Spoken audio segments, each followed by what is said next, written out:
Hey guys, welcome to another live show, another live She Knows Arsenal. Make sure you guys are liking the video and subscribing to the channel, and most importantly, getting into the chat. Woo!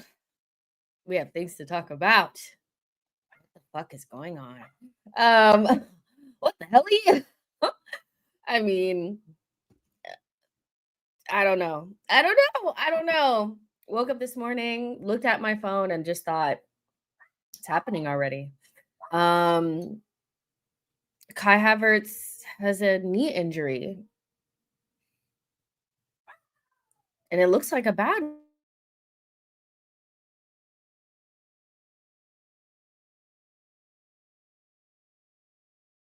Arsenal are now actively looking for cover. I mean, it's not looking good. Arsenal forward Kai Havertz set for a spell out with a knee injury. Assessments on the 26-year-old German international at early stage, so prognosis and duration unclear. But Arsenal actively exploring the transfer market for a signing to strengthen attack and provide cover. It's crazy. What the hell? Like, I just it's crazy. I don't even know.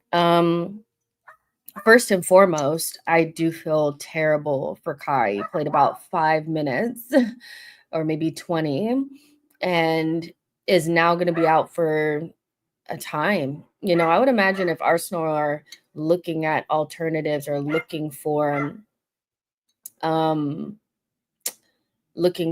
replacements or cover, that he's going to be out for a certain amount of time.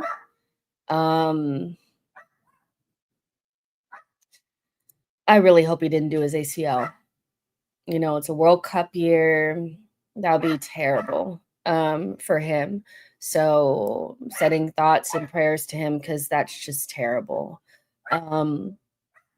Now, Ornstein did say that Arsenal are looking at alternatives and looking at cover in the market now.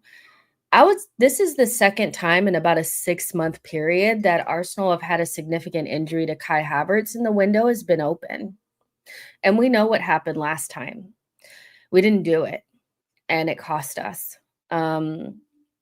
Now we're finding ourselves in maybe not a similar situation, because we don't have as many players injured, but we see how quickly things can change, and you can always, you can hope for the best, but I think you have to prepare for the worst. And I don't think Arsenal necessarily prepare for the worst often. They think that the best case scenario is going to happen, and then, oh shit, we have a bunch of injuries, and all of a sudden everything looks a lot darker. And so it's another opportunity for Arsenal to go into the market, because they're lucky that this injury happened while the market was still open, and bring somebody in. Matt Law has also chimed in and said that Arsenal are unlikely to go out and make a big signing. They're more likely to look at the loan market, which I'm not surprised. Arsenal had, I won't say that they said it outright, but I think anybody with half a brain could see that yesterday, upon the news of Trossard, that they were soft launching no more new signings. And so Arsenal are not the type of club that I feel like would be looking for anything outside of loans and bargains, because they were done in the market. So all this chat about bringing in Leao, which is a fantasy, or all this chat about bringing in Morgan Rogers, I think we can pretty much count that out. We're looking for a bargain. We're looking for a loan. And I guess depending on what they find, they'll make a decision on whether or not they'll go through with it. It's crazy. It's crazy. We're so unlucky, but at the same time, we're lucky that the window is open. So I don't really know what to think. Tipoon says people are saying loan Rodrigo unless there's an obligation of 120 million. Forget about it. Vardy has been mentioned. Don't know if that's the answer. Who was the last bargain we signed? I mean, I would say like the last bargain we signed was probably like maybe Trossard and Jorginho in the January window. So we know we can find them. We'll see what Arsenal get up to in this time. Let's see, Trossard. Yeah, exactly. Trossard was probably the last one. Hamstring injuries regularly turn into knee injuries. Our physios maybe are shit and didn't monitor Havertz properly. The dog keeps yapping, pipe down. I actually don't have any control over said dog. That dog is next door. She is losing her shit. My dogs are being quiet and cute and nice, so it's not them. Let's see. They'll go to Chelsea. Chelsea always gives us good bargains. And before, I'm seeing comments about like, Jess, what do you expect? And all this kind of stuff. I didn't say that I expected a big signing. I'm telling you what Arsenal are said to be doing. And so when I say Arsenal are unlikely, they're not the type of club that's going to go out and spend big because of Kai's injury. That's because that's what's being said and that's what's most likely to happen. So, to be honest, like today is probably not the day to do up. Why aren't you being positive? Why aren't you doing this? Why aren't you doing that? We have a major key player that's probably suffered a huge knee injury, and Arsenal are in a situation where they need to replace, but we don't know whether it's going to get done or not. So I'm not saying anything outside. I do not think that they're going to bring somebody in. I'll say that because I think that they will probably fail to find the loan or the bargain that they're looking for and won't bring somebody in.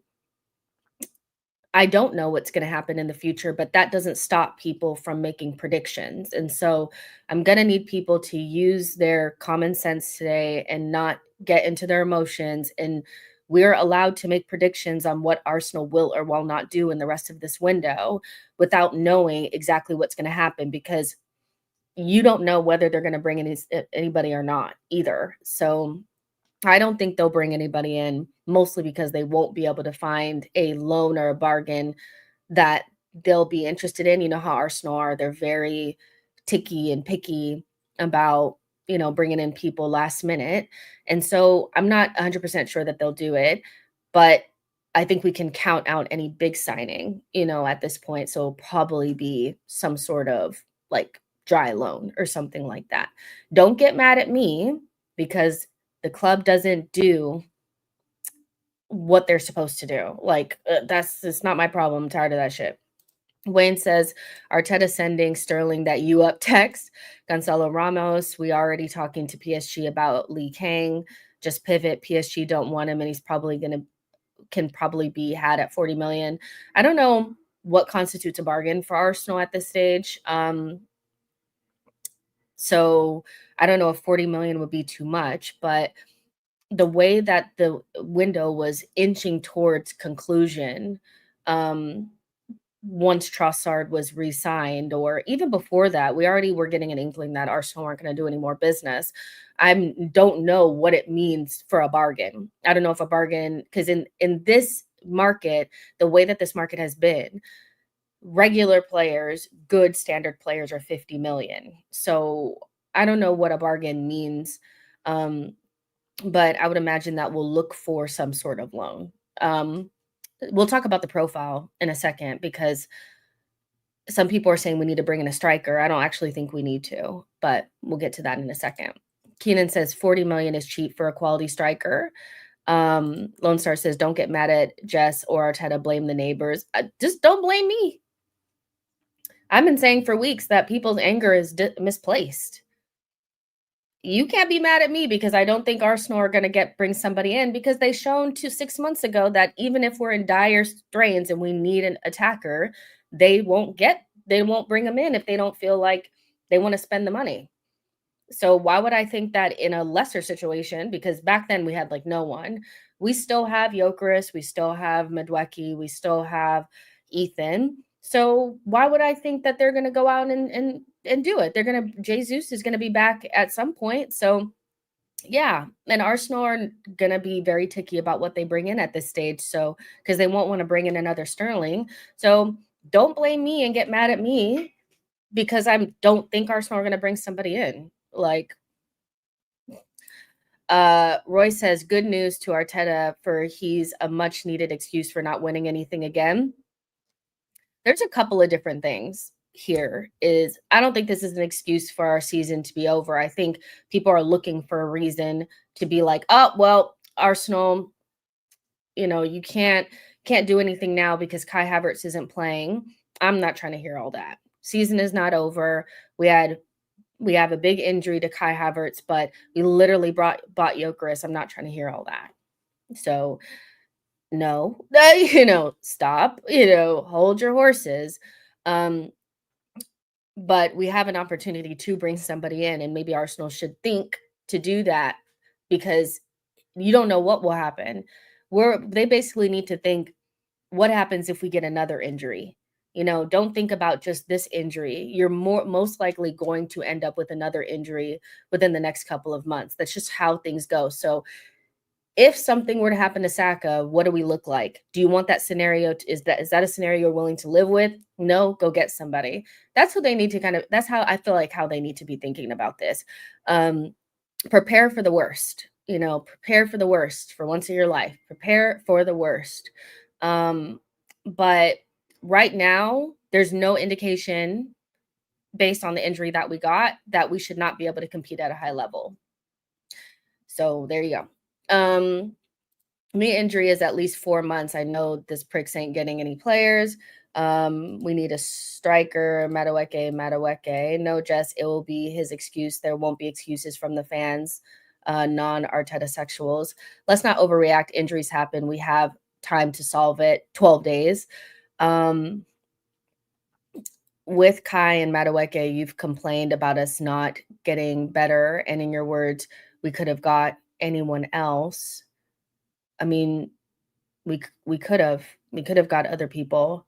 And we didn't necessarily get better with Kai. We got different, but not necessarily better. And with Madueke, there's no indication at this point that he's made us any better. So what's the point? Listen, if you guys are like mad about me saying that the window hasn't been that great and we didn't do what we were supposed to, you can be upset all you want, but it's not going to change my opinion. The window hasn't been great. Like, I don't know what to tell you guys. I'm not going to be like shook and need to change my opinion because people are mad. Like, I don't care. Our fans are legit crash out FC. Injuries happen. Why is there such a bad overreaction? I think, here's my thing is just a day ago, people were trying to say that the team was good enough to win something. When I'm thinking about we need another attacker, I'm thinking just in case of injuries and stuff like that. I don't think we did enough, and I stand by that. So now that we've gotten injury, I still feel that way. But people like a couple of days ago that were saying that this team was more than good enough, it was deep enough, now are saying that the season is over and it's happening again. I just think that you need to, you need to stand on business or stop lying to yourself. It's Kai Havertz being injured should not be the reason why you're feeling like we cannot do anything anymore. You were just saying that the team was strong. So what's the problem? The problem is the corporate lawyers KSC have in place see restraint and risk aversion as their metric for success. Let's see, signing Madueke held us back from Eze or Rodrigo. Here we go with another Jess I told you so glow. Well, when I'm wrong, then I won't say I told you so. And listen, like, don't get mad at me because things that I said were going to happen have happened. Like your anger is so misplaced that you can't see it. It's not my fault that I told you guys that the window was pretty much over, and it ended up being true. Like, I don't sometimes maybe just instead of getting defensive about what I'm saying, just think that there's probably a good reason why I think that. It's not because I just want to be negative for negative sake, but I've been around long enough to know that once Arsenal need to make sales, we usually don't end up bringing anything else in. We hit a certain number, and then all of a sudden we go from getting Rodrigo or getting Eze to not getting anything else. So if you stay out of your feelings, then you won't get upset by what I'm saying. So then you won't have to feel some type of way when I'm like, oh, well, I was right. Like, hello? Just are you concerned why the attackers are picking up serious injuries? Um, I mean, kind of, but at the same time, it's like injuries are happening across the league. So I think some of it is just the amount of games that people are playing. Havertz came back from a huge like hamstring injury, so maybe it has something to do with that. Havertz played a lot of minutes. We have quite a few players that play a lot of minutes. So yes, but also I think it's just kind of par for the course right now because everybody's getting injuries. And so we have to prepare for the worst. We can sell Nelly. Look like Kivior is going to Porto as well. She knows Arsenal is that stubborn sister any brother could have. More minutes for Gyökeres. This is true. Nico Jackson on loan, deadline day loading. I hope not. Jess, did you see Ornstein said that Arsenal valued Eze at 40 million range, maybe higher, and that if Spurs move touches 60 million, then Arsenal aren't comfortable with that amount? I feel like touched on that yesterday that, it's not that I don't feel like Arteta did not want Eze. I feel like the club didn't feel like his age and profile, because Eze is a he may seem like a priority signing to us, but to the Cronkies and their calculators and lawyers, he's going to seem like a luxury signing. In their mind, we already have players that play in that position. He wouldn't be a guaranteed starter. He's 27, and he's not like he's a top quality Premier League player outside of a big six club, but he's not some like it's not like buying Wurtz or, whatever. And I said yesterday that I feel like they valued him at much lower than what Crystal Palace wanted, and they just did not feel like we needed that player, especially not at that price. So I'm not surprised that Arsenal viewed a 27-year-old Premier League player at 40 million. For them, they felt like they should only pay 40 million for Ollie Watkins in January. They have their valuations. So yeah. Was Havertz injury last season also a knee injury? If it's recurring, we could have another Jesus situation. No, I think it was a hamstring injury. That being said, like once you get a knee injury, then I'm already looking at you like, all right, what's going on? I would sell Madueke if we can recruit 52 million. We're stuck with him. Let's be real. But in terms of the profile that we need, I feel like people are saying that we need a striker. I don't know if I feel like we need a striker. I feel like Marino is more than good enough to fill that Kai role, and we just bought Gyökeres. If anything, this is an opportunity to buy a more versatile attacker, maybe somebody that can play 9, but we need a left wing. Like, I still feel like we need a left wing. So, and Kai technically is supposed to be covering the 10 position. It's, I still feel like a versatile attacker would be a better option than just a true number 9, because Gyökeres is going to play so many minutes and Marino can stand in. Like, that's Marino's best position anyway. Trossard also plays in that position, so, or can. So, yeah, I don't know if buying a striker makes the most sense. I prefer a more versatile attacker, more likely somebody that can play on the wing. But who knows what Arsenal are going to do. And when I say versatile attacker, I mean probably like Eze would be perfect. Marino for me is just not somebody that should be playing left center mid for us. So he could just play striker. He's pretty good at it. He's better there than in midfield. So yeah. Having a glass of wine tonight to prep for the Nkunku loan, Lookman or Semenyo. We won't do anything big, so Semenyo is probably out. It's like they wanted like 70 million before he signed that new deal. So he signed a new deal. Semenyo's probably not gonna leave Bournemouth this summer. Lookman, what was the deal, like 40 million or something like that? He would actually be a really good signing if we were serious. Like 40 million for somebody. I know that he's not the age profile, but fuck all that. Like, he's going to score goals. He's, a dynamic player that would give you something else, So I would definitely be looking at Lookman. Let's see, Watkins is what we should be looking for. Hopefully Watkins would not cost the 60 million. If he cost the 60 million that they were asking people for earlier, then no, we're not getting him. But like maybe a 40 million, but I don't see Aston Villa selling this late without it being like an upcharge, So that's the problem, is now that you're at the final stretch of the window and people will probably, for decent players, will need a replacement. You're really in the territory of maybe overspending on a player that's not the perfect solution, or Sterling. So this is why I'm a little bit hesitant. Like, I really am not sure that Arsenal are going to do something, because overspending on somebody that's not the perfect kind of solution versus a Sterling type loan. If they're staring down the barrel of that, I can see them just not doing it. Nicholas Jackson would fit like a glove, Jess. I can't do it.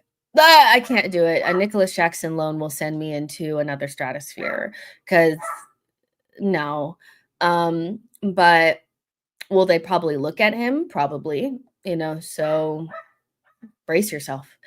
I'm with you, Jess. I'd rather we go for a wide forward than a backup striker. I just don't see the benefit of a striker unless they can also play another position. But that's just me. Lookman is mid, nothing there. Even Italy, he is mid. Tell me you don't watch football without telling me. 2 Chelsea players, enough per window. Why some Arsenal fans are obsessed with Nicholas Jackson. He's not good enough. Loan Sterling again. Everyone deserves a second chance. Oh my goodness, that would kill me. This obsession with a wide forward. Well, yeah, there's going to be obsession with a wide forward when your options are Madueke, Martinelli, and Trossard.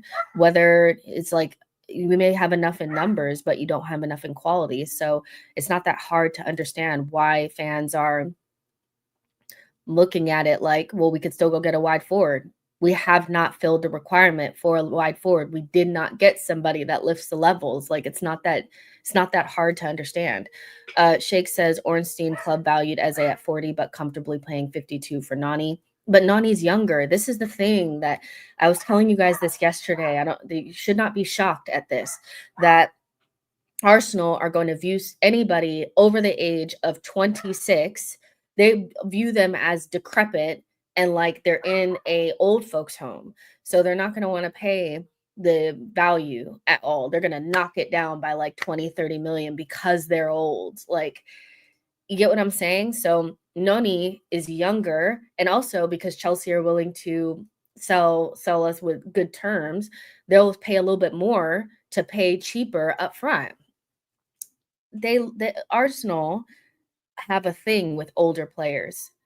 If we had not been able to get Gyökeres for a certain amount, we would not have gotten him. Like, trust and believe. Like, nah. No, Arsenal is obsessed with Jackson.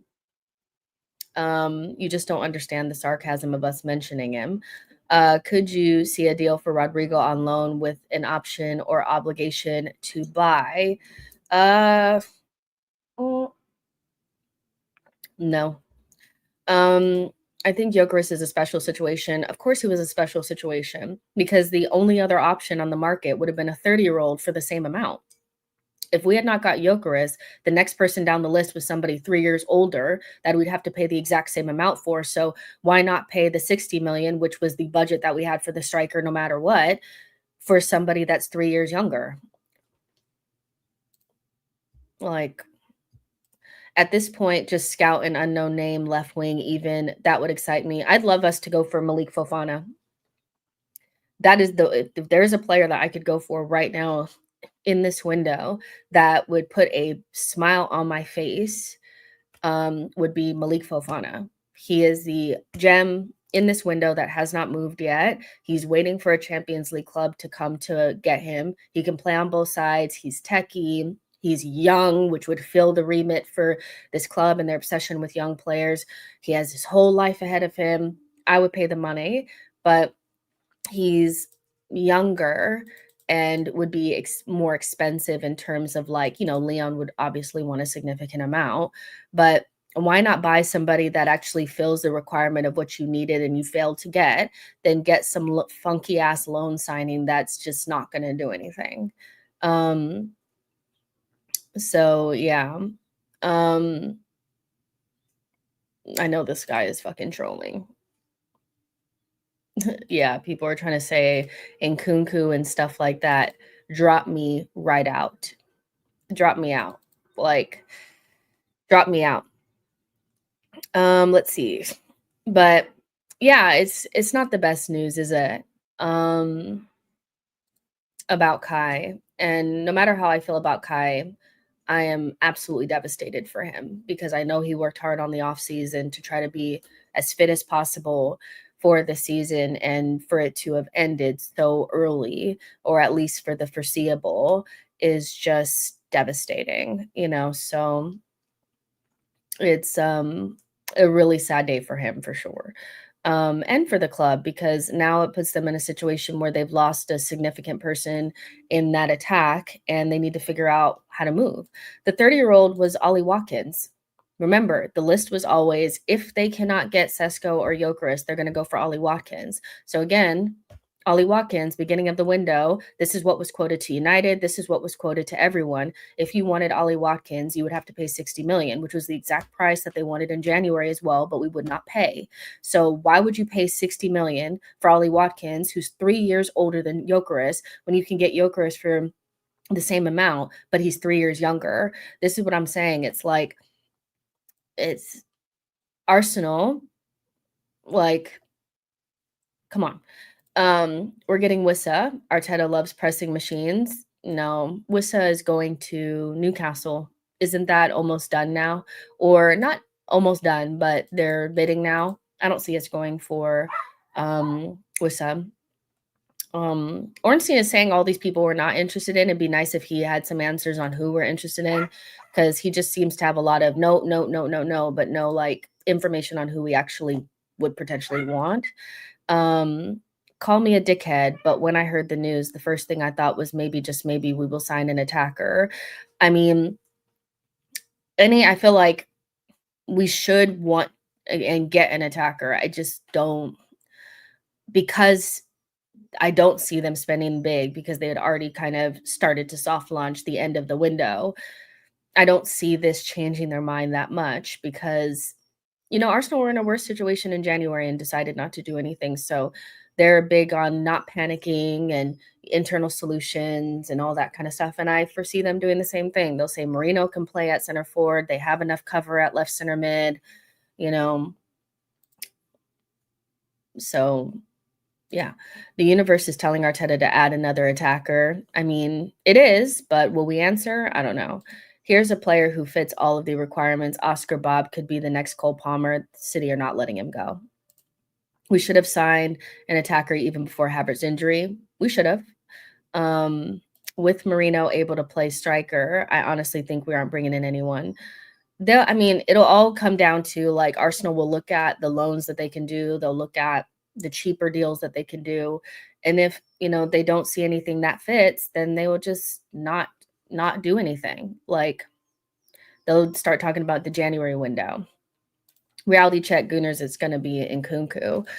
Um, I'm sure they'll look at both Nkunku if he's not at Leipzig yet, and Nico Jackson.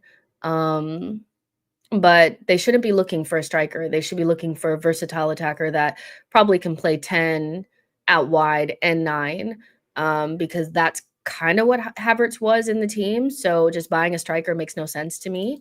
Um, but I guess I mean, Nico Jackson can fit 2 of those, I guess. I don't know.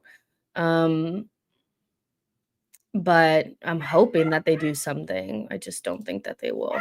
Mr. Holiday says, I rate Kai more than you, Jess, but however people feel about Kai, this is a huge injury for Arsenal. Does this limit the ceiling or the floor of the team? I agree that this is a big injury and it's a huge blow. I said earlier that no matter how I feel about Kai, this is huge. Like, this is not just we can just do without him. Like, he's a huge part of the team. Oh my gosh, girl. Hold on. Girl. Losing her damn shit. Jesus Christ. She's so loud. Um, but does this limit the ceiling or the floor of the team? I think more the floor. Because I think ultimately, it's not like I think if Havertz is not there that like because we bought Gyökeres. I think Gyökeres was the ceiling raiser for us. And as long as you have Marino, you still have somebody that can kind of do what Kai does. I don't really see that big of a difference between Havertz and Marino in the bottom line, to be honest. Like, I know that they kind of operate differently, but ultimately they kind of link up the same. They score goals in the same ways, kind of. So, yeah, I think kind of limits the floor because you have one less depth option and depth option in multiple positions, but it's not like losing Saka. Saka is definitely a ceiling, like the ceiling drops down. Havertz is more of a floor signing for me, but that's still significant considering, if Arsenal get 1 or 2 more injuries, then fuck, you know. So Kai injury is good for 2 reasons: more concentration on Gyökeres and less shoehorning Kai. We were in a worse position in January and we didn't sign anyone. What makes you guys think we'll sign someone come on, guys? When I said that, I got killed. So, y'all can tell me why all of a sudden Arsenal are gonna pull the finger out. But I just don't think they're going to.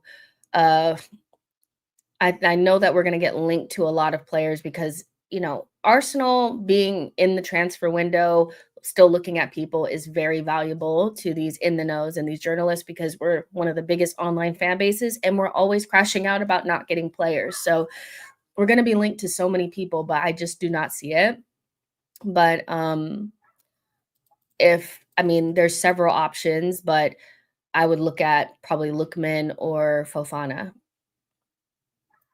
Those are probably the players that I would be looking at for 2 different reasons. Lookman is more of like a ready-made option that can play 9, or can play down the middle and can also play on the wings and scores lots of goals and would cost about 40 million and is available. Malik Fofana would probably be the player that, if we couldn't get a Leao or couldn't get a more ready-made option, would be the option that you get, the young player kind of that can do the role that we were meant to buy. So, yeah, probably those 2. I remember people were excited for the summer when Berta came in, but look now, he has failed in this transfer window, in my opinion. This stinks for Kai. Back-to-back knee injuries are usually career-changing. Was the first one not a hamstring?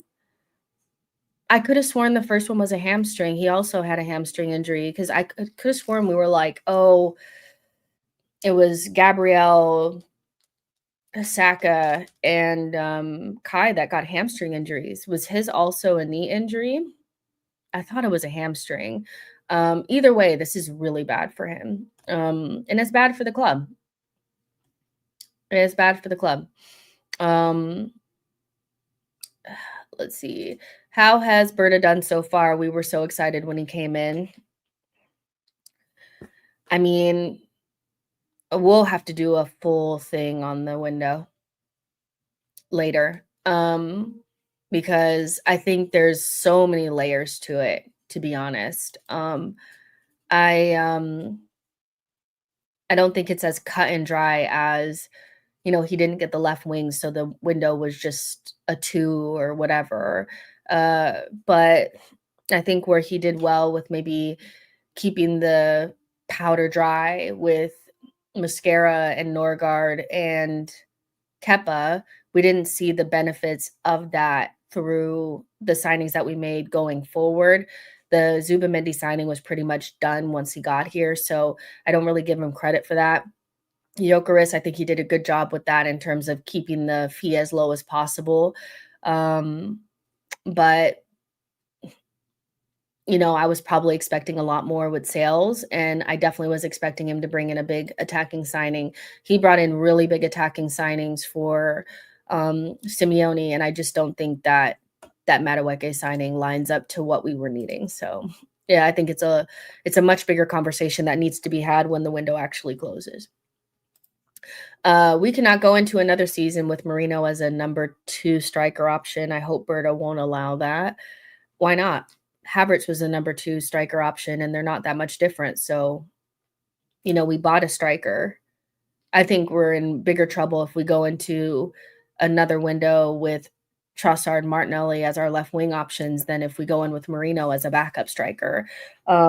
We still need a starter at left wing. So, yeah, Marino and Havertz, there's not really much between them, to be honest. So, Marino is a good finisher, so he's a solid cover for Kai. I heard that in practice, Saka and Madueke swap sides, so maybe Saka will interim left wing.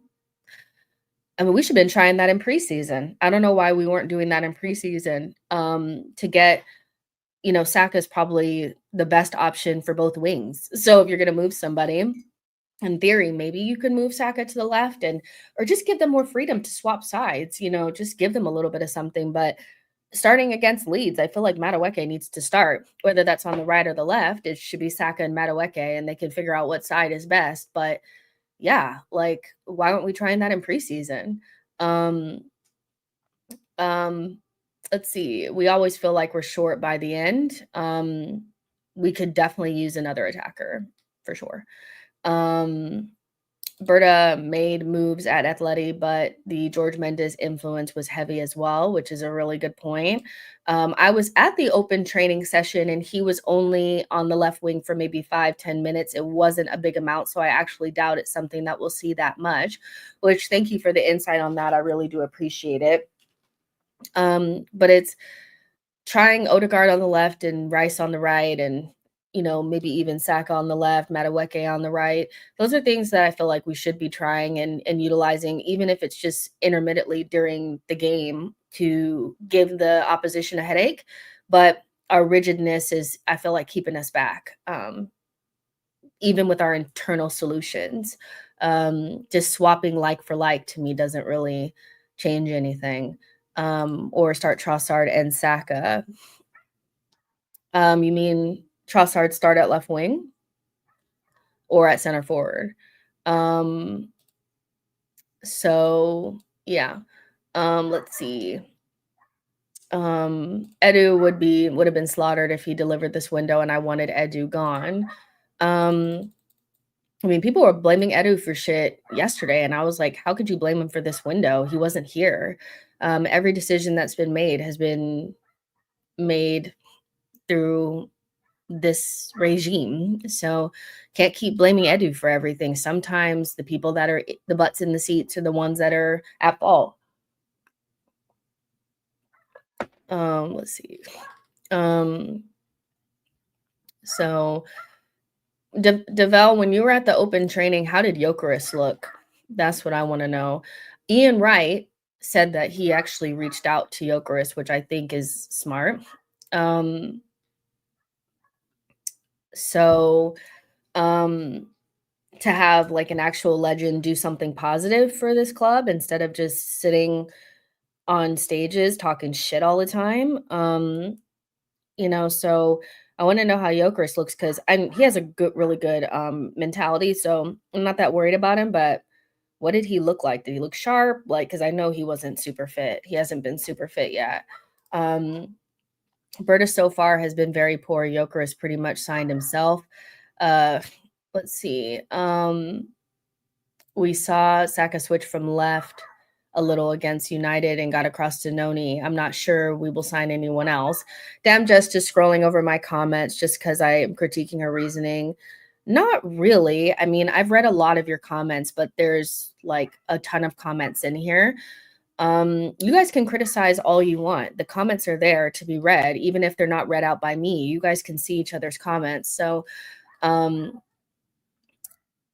it's just strange. I feel like anything that I say, in particular, Corey, you say the opposite of, and you think critiquing me is doing something, but it's not. Because most of the time, I don't think you've been right about a single thing. I'm going to be really honest with you. So just being my adversary constantly is not really doing anything for you. Everyone can see your comments. I'm reading some of them, but you're not the star of the show. You know, there's other people in the comment section that want their voices heard. I know I read several of your comments earlier, so take a touch. Marlon says Gyökeres scored in training from the Dauman pass. Gyökeres is going to be good if we keep pushing for more counterattacking football. Hopefully the gym can handle 90 minutes per game.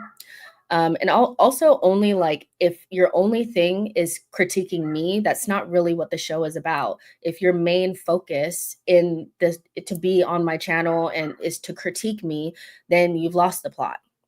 You know, if that's your life's work, that's fine. But it's kind of like, come on.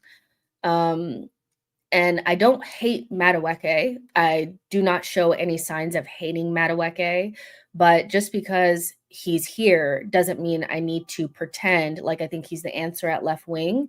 And I'm actually advocating for him starting as well, because I think I've said multiple times that I want Madueke to start now. He should be starting because we paid all the money. Arteta convinced him that he could be a good left wing. So me advocating for him starting does not align with the idea that I hate him. So again, like I said, take a touch, you know, calm down.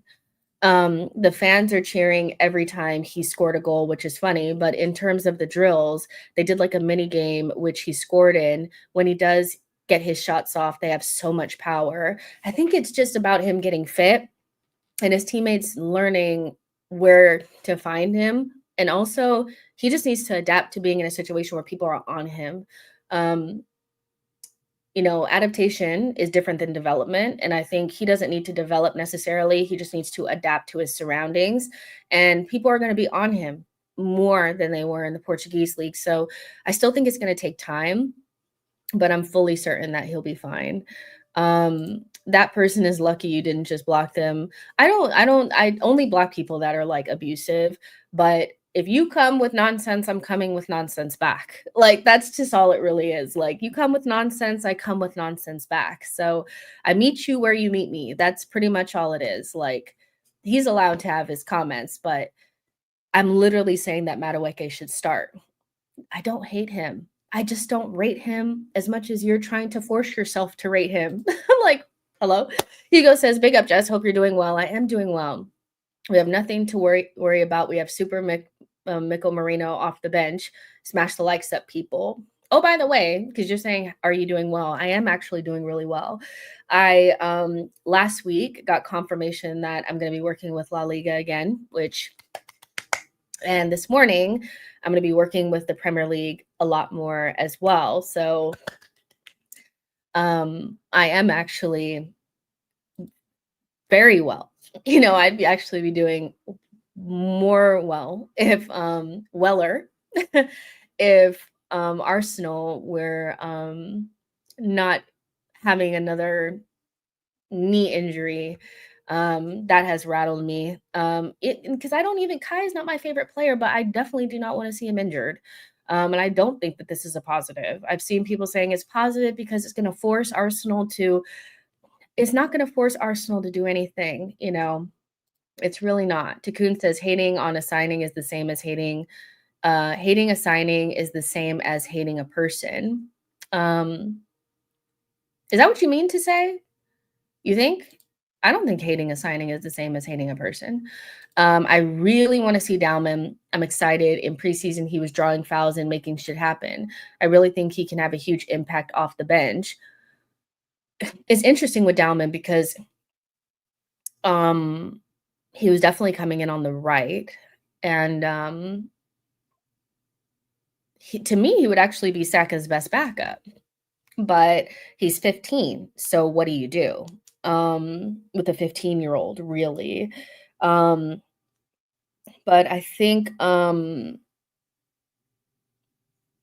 he will get playing time. I just don't know if it'll be as often as we would want. I still think he's going to be eased in. So we'll see what kind of role he plays, but he kind of feels like the most likely backup for Saka, or the most like for like backup for Saka, because ultimately that person is our biggest threat. And in some points in preseason, he was our biggest threat. So yeah. Saka left wing, Dalman right wing. I wouldn't mind seeing that. I just think it's unlikely. Dalman was falling over the pitch. Another Wilshire, not that good. All right. I'd play him anyway. I really wish Dalman could also play on the left.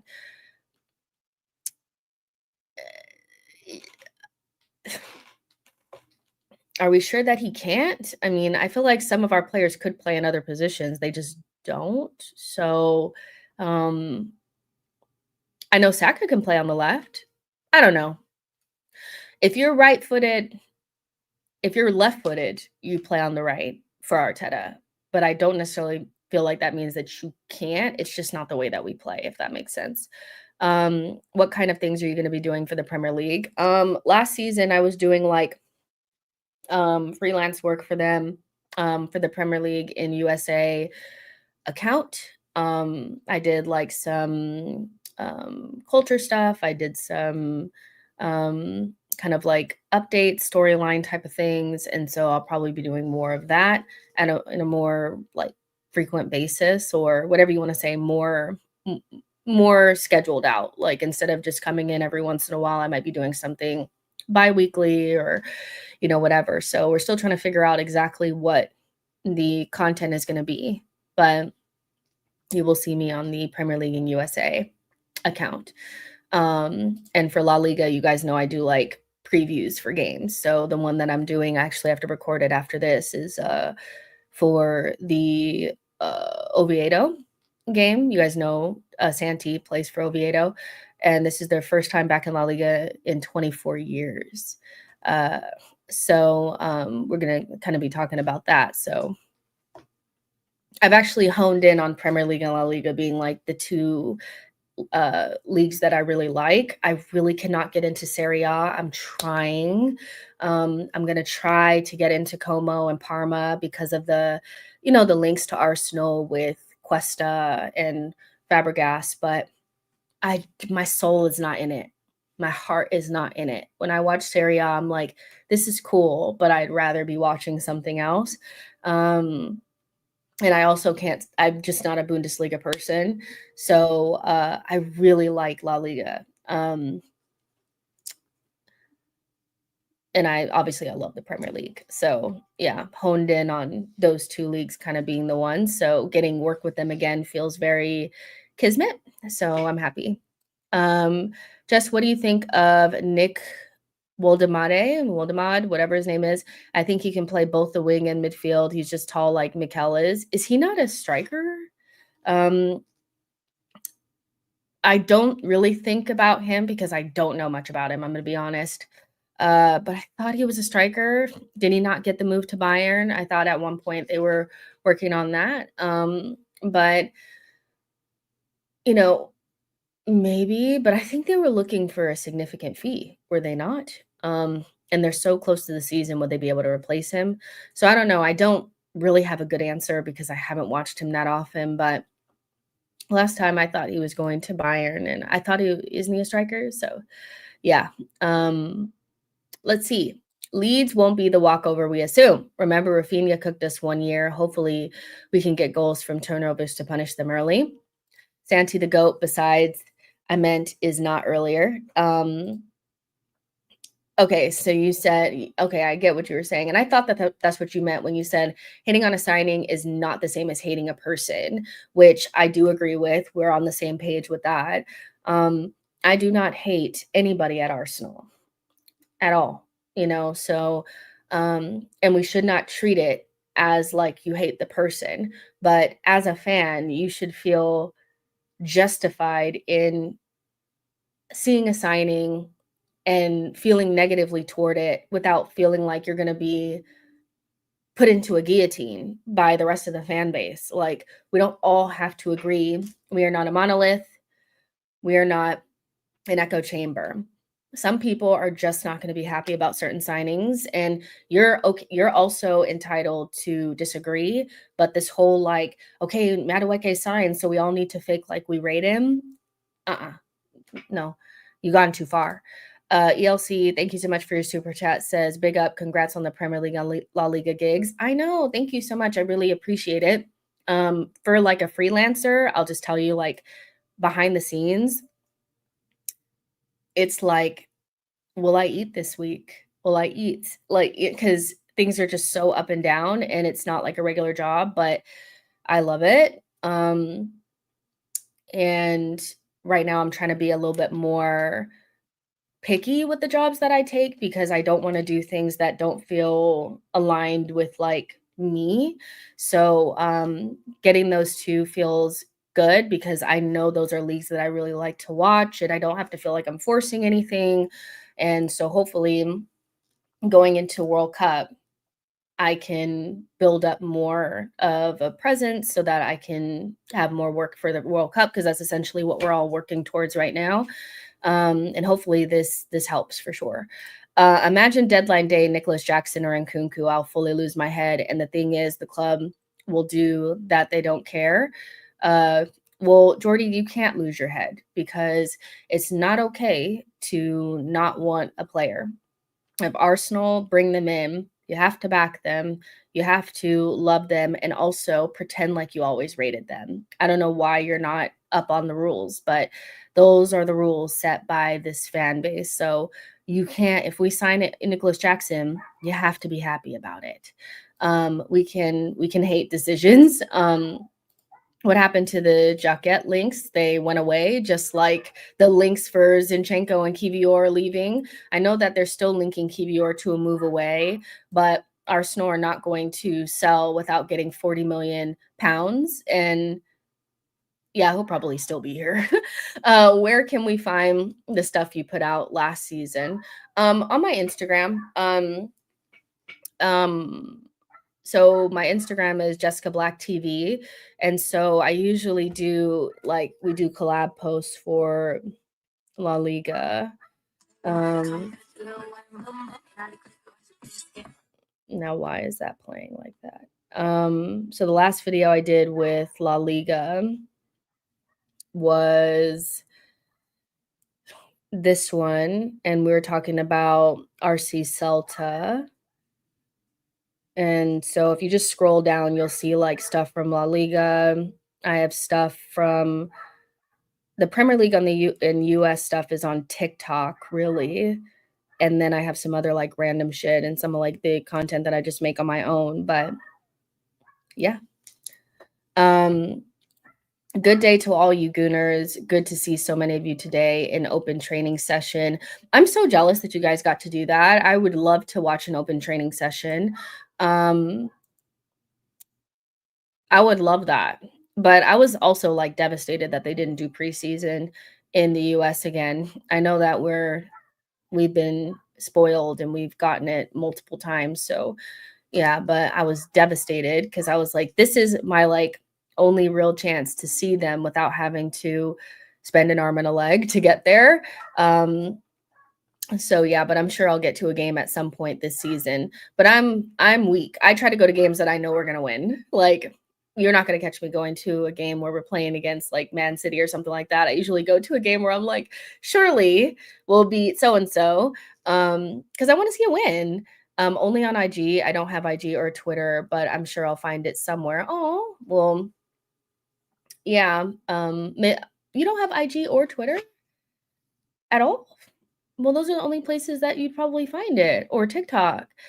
Yeah, we have to figure out a way to find to get you the content so you can see it. They should do one next time we visit the USA. They should. Like, I would have been there, um, and told you guys everything that happened. Y'all thought Madueke was good, and you will realize he is rubbish. Y'all think Nkunku is rubbish, and if we loan him, you will all realize he's one of our best players. Keenan, what are we talking about? I feel like this is taking a turn. What do you mean? I don't get it. What do you mean by that? Nkunku is not gonna be one of our best players. Like, no. If you don't like a transfer, you're a fake fan. Go support another club.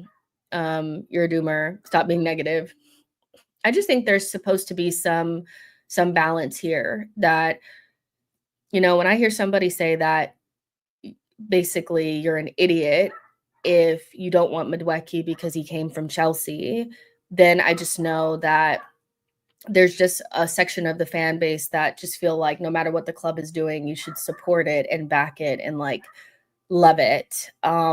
Because ultimately the biggest thing about bringing in Chelsea players is that a lot, like some of them haven't necessarily worked out. Some of them have been okay. Like I think Jorginho was okay. And Havertz has worked to a certain extent, but we've been burned by Chelsea players in the past, and what they usually do is take that money and buy players that we could have had. So, I just look at that when I hear somebody say that, which I did hear somebody say on a very big Arsenal podcast, that basically you're an idiot if you don't want Madueke because he plays for Chelsea or he came from Chelsea. I'm just like, all right. Right. It shouldn't matter where they come from. It does if they're going to take our money and invest into better players, and it should.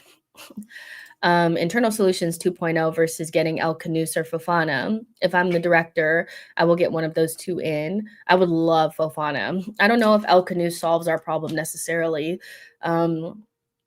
because he kind of only plays one position, but Malik Fofana would be a surprise, but would definitely be somebody that I'd be looking to get in. Fofana and El Kanous are big gambles. Well, listen, are they any bigger of a gamble than Madueke? Probably not. But I understand in the sense of, they're gambles because they're younger players, but, they're young, talented players that can only get better. And if you spend the money on them, then, it's not like we can't recoup it in some way, shape, or form if it doesn't work out. But yeah, for how I usually think about things is when we were needed to get a left wing, which if you don't think we need a left wing, this is where you shut your brain off, because I'm going to talk about needing a left wing. But if we were getting a left wing, and when I originally was thinking about the window, I was like, okay, we need to get a big signing, somebody that is going to lift the levels, a level raiser. So that would have been like a Rodrigo. But if you don't get that, I'd rather you get a young player with a high ceiling, and not go the Sterling route. Now, if you think Madueke is a young player with a high ceiling, good for you.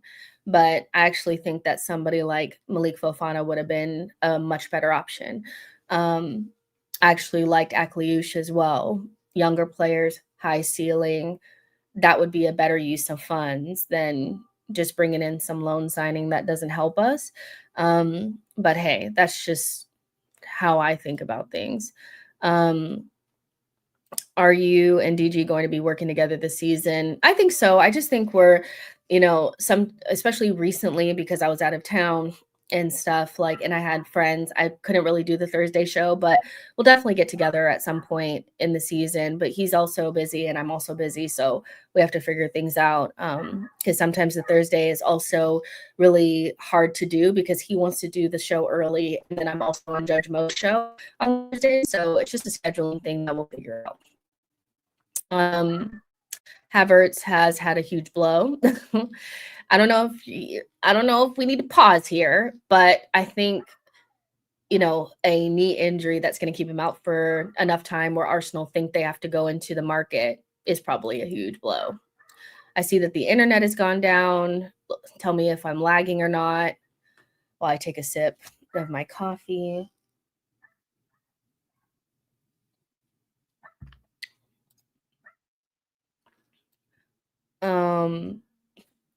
Keenan, I usually use a lid to cover my rice. Okay. I don't know what y'all are talking about. You're good now? Okay. People conflate finding reasons in players the club sign and liking a signing. You can find a reason in a signing without agreeing with the signing. It doesn't make you a doomer or an idiot. It was just like the wildest statement. Basically, you're an idiot if you don't want to sign players from Chelsea. What the fuck?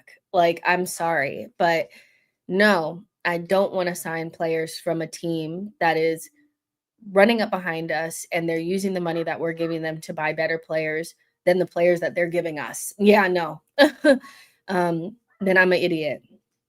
I will be an idiot for that. I don't rate Lookman, Williams, to an extent Leao, but Arsenal not buying a left winger surely it's because they're waiting on Rodrigo this season or next season. Why wait? With Rodrigo, I think people have convinced themselves that we're not doing anything because we're waiting on him, but there's been no movement on Rodrigo. So I know they're still tracking that. Oh, he hasn't played and da da da da. But I actually think that looking at what Fabrizio Romano had said yesterday about it, is that Rodrigo is an option for Man City if Savinho leaves, and so far that move for Savinho to Tottenham is blocked for now. No deal done for now. And usually, if he says for now, that means that it's not done. It can happen um, at some point. So I actually think that there's more of a chance that if Rodrigo leaves, he'll end up at Man City because there's probably just a hiccup between, the Savinho, Man City, Tottenham, and there's still a pretty good chance that he'll end up at Tottenham. But that doesn't have anything to do with us. Nobody has mentioned us with Rodrigo in months now. Hopefully he's well and he gets well soon.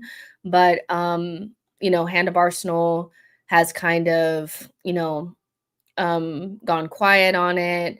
Ornstein hasn't mentioned us. I think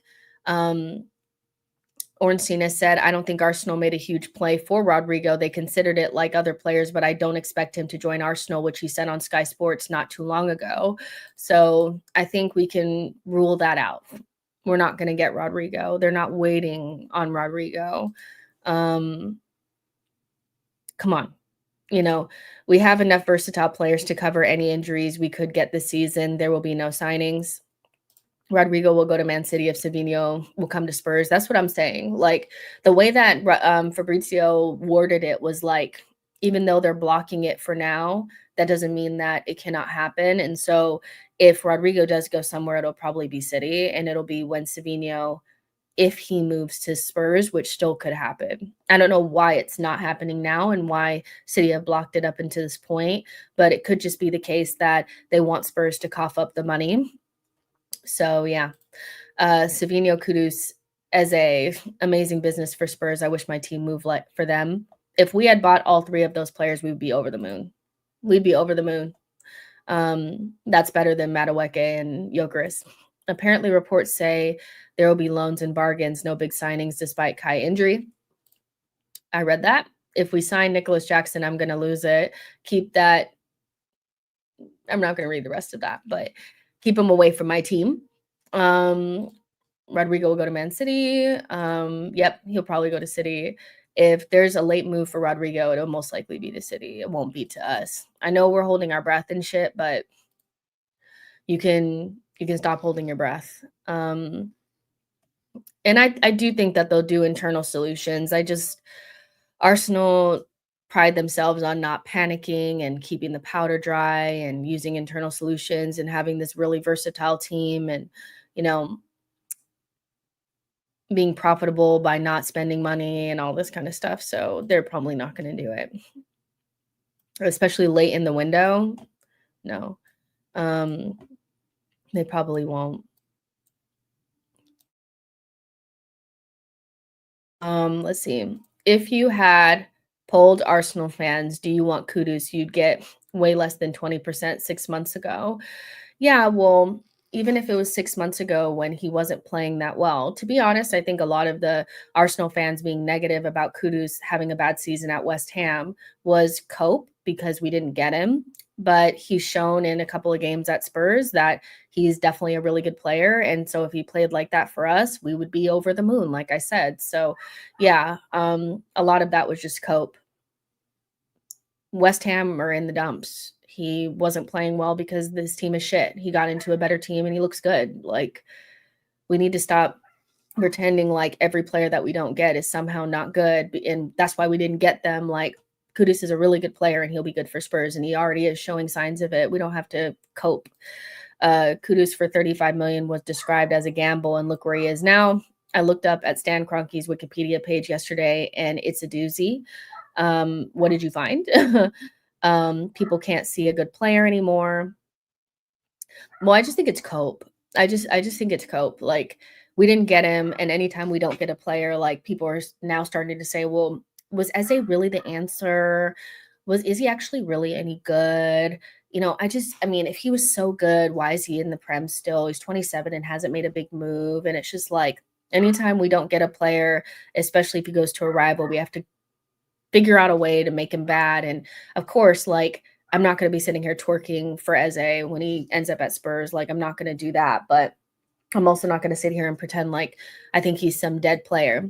If we got Savinho, Kudus, and Eze, we would be gassed right now. Gassed.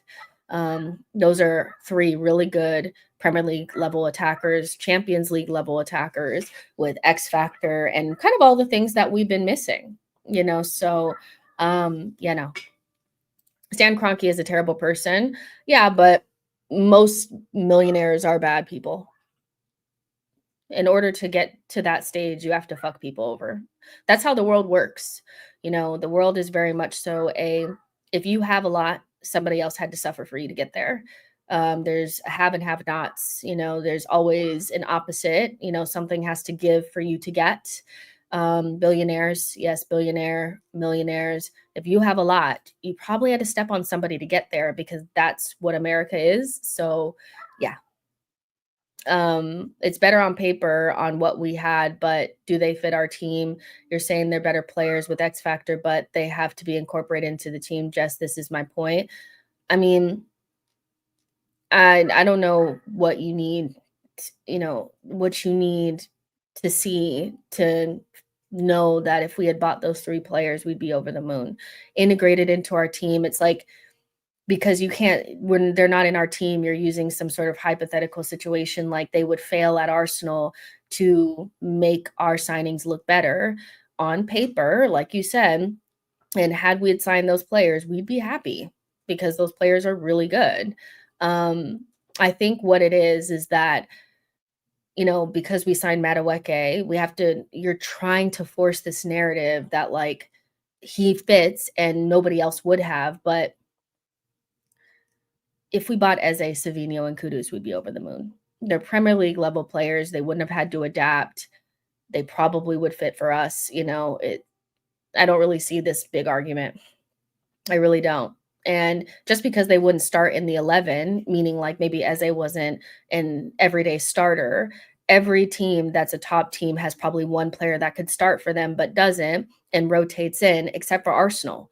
So having good depth, that's actually good depth, not Marino, not players like that, but like actual good, like good players, of course they would fit. But whatever. Kudus and Eze are proper ballers. Savinho is mid, though. Let's not be fooled by the aesthetics in Brazil tax. He's not that good of a player. City fans already want him out. Do City fans want him out? Because they seem like, to me, the City fans that I saw, they are actually happy that they're not getting Rodrigo and they're keeping Savinho for now because they feel like he's super talented. So I don't know. Maybe we see different City fans, but I'll tell you this, Savinho would do a lot more on that left wing than Martinelli does. Kudus was a no-brainer. Pep just said Savinho is unsellable. Good. Hopefully they stick to that because I'd rather Spurs not get Savinho. Yeah, I'd rather that not happen. Savinho can be Rodrigo for them already.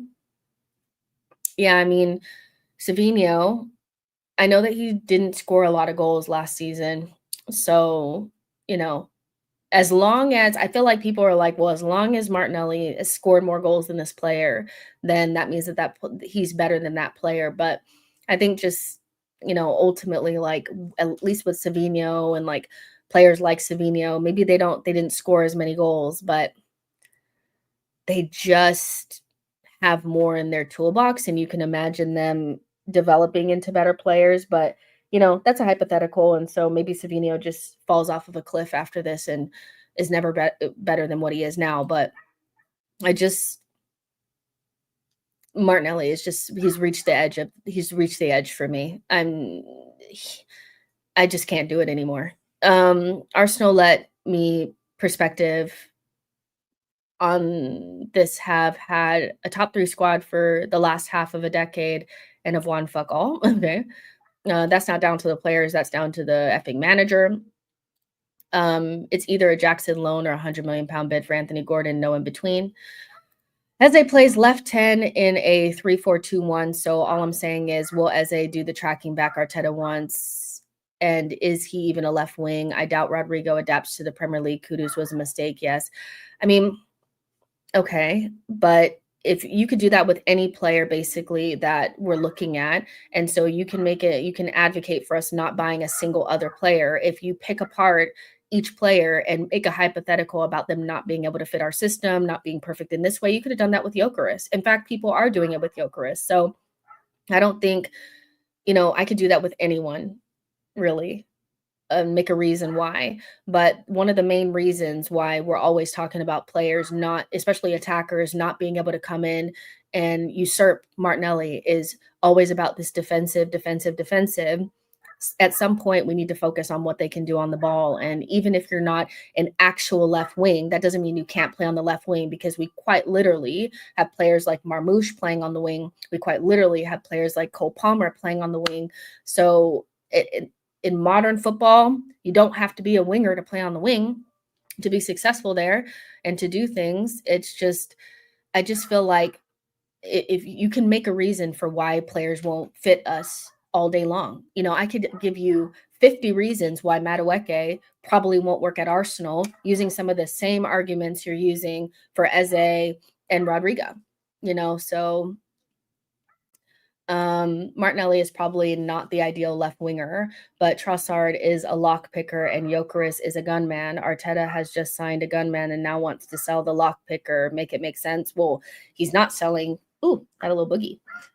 He's not selling. Oh, I have a little boogie. Did I get it?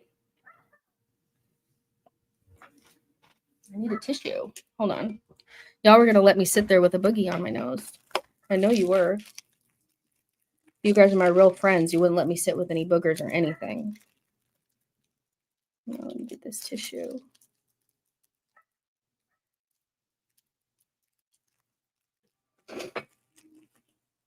Okay. I think I got it. Okay. I don't think he's selling Trossard anymore, so we don't have to worry about that. She knows Arsenal is a mother advising her kids, which is her followers behave. No, I'm not a mother. I'm just your mean older sister. Girl, I'm eating dinner. I can't even see the screen. No, I think you guys are the types that if we were talking, you guys would let me walk around with a booger in my nose. I'm so serious. Coldson says Trossard is leaving on a free in 2027. It's still there, Jess. No, it's not. It's not. I got it. Let's see. I ain't got no more boogers. He may not sell, but it was planned. Let's just see how he uses him now. Let's see. Just nobody cares. you guys should care if I have a booger in my nose and tell me. Hello? Like, you guys can't be my friends and say that. Like, come on. It's not. It is gone. See, now you guys are gonna make me go to the bathroom.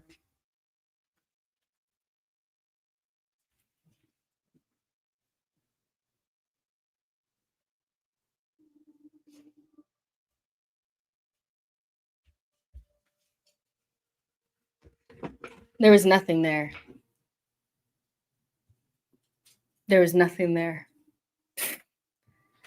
Now, see, you guys are messing me up. See, this is just, yeah, it's been a day. It's been a day, but I'll remember this. Keenan, Nico, you guys are some liars. La Liga is so much different. It's insane. They don't play with two lines of defenders sitting behind the ball. Everyone, just because they're more talented, they definitely will adapt. I mean, I don't know. But at the end of the day, La Liga players have adapted to this league. So, trolled, y'all are mean. They are mean. They are mean. I'm being bullied by the comment section. That's crazy. It won't affect your punditry. Still, that's not the point, Keenan. Sometimes you don't want a booger hanging out of your nose when you're talking. Jess, don't feed into these delusional talk because you will lose confidence in Arsenal. Just stick to Havertz right now. Okay. Let's see. Just take it easy on Keenan. He was trying to show you what Arsenal do to us every season, lie in our face. Damn, I've seen this episode in January. Sterling incoming. I mean, there's got to be somebody that we can bring in. I just don't know who that is. But Ornstein is saying, we're not in for Rodrigo. We've never wanted Leao. Gordon is not coming. He doesn't see, so even though Fabrizio is kind of beefing up this whole like Arsenal now in the market, Ornstein is definitely pouring some cold water on the bigger signings. And Matt Law has already said it's unlikely a big signing, but I still don't think Arsenal should not be able to find something, but knowing Arsenal, they just won't they just won't make a move because they'll be scared it's another Sterling or something. Lookman, maybe. Alexis Sanchez was a left wing who came from La Liga, but according to Corey, Rodrigo is going to flop for the same reason. I mean, I don't know. We literally have Zubamendi. He came from La Liga. I don't know. Rodri came from La Liga. So I don't know. La Liga is not really the type of league that comes to the Premier League and just doesn't do well. So, and this whole like the Premier League is just so physical. Like, all right. But hey, anything to cope about us not getting Rodrigo. Cool. I don't trust getting players from Real Madrid specifically, not the ones they are happy to let go at least. I kind of understand that, but would I say no to Rodrigo? Probably not. Would I be a little concerned about certain things? Like, does he really want to be here kind of thing? Maybe, but I'm watching Martinelli every week, not turning it down. So, yeah, I mean, Takun, Alexis, Cesc, Xabi Alonso, Guerrero, Alexis, Yaya, Raya, like a lot of players. I think La Liga actually translates pretty well to the Premier League. But let's see how things go. It just all depends on the player. And I think that even the Bundesliga maybe gets a little bit of a bad rep because, you had Nkunku and Kai and Werner all fail, but they all failed at one club that had an era of like almost every single attacker failing. So maybe it wasn't a Bundesliga thing. Maybe it was a Chelsea thing. So, because Ekitike looks fine, Marmoush looks really good, and they're from the Bundesliga. So, I don't know if we can just write off certain leagues. I just think if you're good enough, you'll do well in the Prem. You know, so yeah. I don't think it's fair to say Rodrigo will flop in the Premier League because he never played in England. We have to wait and see how he will adapt and he will if he will join Premier League one day. And I did see Keenan the whole Indy Kayla thing, but I'm going to be really honest with you guys. That guy is a fraud. I know Ornstein, co-signed him the other day, but I really do believe this is alleged and this is coming from me, just in case for some reason he watches this and gets upset. If it's a he or a they, I don't know what it is, but I genuinely think they get a heads up on what's coming out from other publications, not necessarily information from agents and or clubs. I think they get a headline from a publication that's about to report something, and somehow they get that first and then they report it first, maybe like 5 minutes before, to look like they got a scoop or look like they got something ahead of time. But that's not the same as sources. The sources are going to the person that actually wrote it. I think you're getting the headline, and that's why he, she, them, they get so many things wrong. They said that who was it? It was somebody recently they said was booked in for their medical, and the deal wasn't even done and it fell apart. So that they weren't going to play, and this was like and they ended up staying. There's so many things and also from an Arsenal perspective, he was right about some of the Liverpool stuff and maybe like half of the United stuff, but he was really wrong about Baliba. He's never really been right about anything with Arsenal. So I'm gonna say that he still needs to, fix my KFC order. I really don't believe in Indy Kayla. I'm not a believer. I think somehow some of these in the nose, I don't know if I don't want to say that they pay for it, but maybe they pay for it and they get these publications to give them the headline ahead of time so that they can report it maybe 2 minutes earlier. And then it seems like a scoop. I don't see, it's just, there's too many things he got wrong. Too many things he got wrong.